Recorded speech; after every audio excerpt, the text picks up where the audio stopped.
ओडिशार प्रत्येक छात्र छात्री मानक मोर यही यूट्यूब चैनल को स्वागत जनाऊँ। आज आम कौन देखा ना core paper 11 unit 1 fifth semester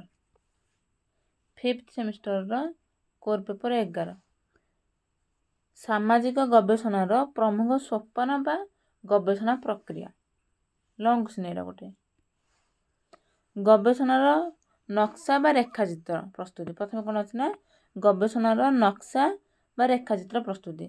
गवेषणार नक्शा हेउछि तथ्य संग्रह परिमाप एवं तथ्य व्याख्यार एक साधारण प्रतिछवि। यह एक पथ प्रदर्शक परि कार्य करथाय। गवेषणा लक्ष्य और कार्य प्रणाली भित्तिर गवेषणा नक्शा भिन्न भिन्न होइथाय। सेकेंड रे कौन अच्छे ना समस्यार संज्ञा। समस्यार सठिक संज्ञा निरूपण करने सामाजिक गवेषणार द्वितीय सोपान अटे। गवेषणा कार्य अधिक आगे पूर्वर समस्यार सठिक संज्ञा निरूपण करने अत्यंत आवश्यक अटे। समस्यार संज्ञा सठिक और संक्षिप्त होगा उचित अटे। तापर कौन अच्छे नमूना नक्शा बा रेखाचित्र स्थिर करवा।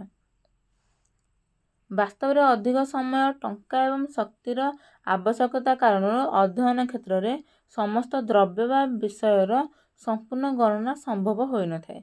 तेणु गवेषक यार एक प्रतिनिधिमूलक नमूना स्थिर करे जहाँ कि नमूना नक्शा कहुए। कौन ताको नमूना नक्शा कहुए। यही नमूना विभिन्न प्रकार अटे यथा संभावना भित्तिक नमूना लक्ष्य भित्तिक नमूना और कोटा नमूना। तापर कौन आसला तथ्यर विश्लेषण। तथ्य संग्रह पर गवेषक से ही तथ्य सबको विश्लेषण बा व्याख्या करे। तथ्य गुड़ी को वर्ग भित्तिर विभागीकरण करे ताको कोडिंग बा तालिकाभुक्त करा जाए। तापर परिसांख्यिक सिद्धांत ग्रहण करा जाए। यही समस्त कार्य परस्पर सहित संपर्कित अटंती।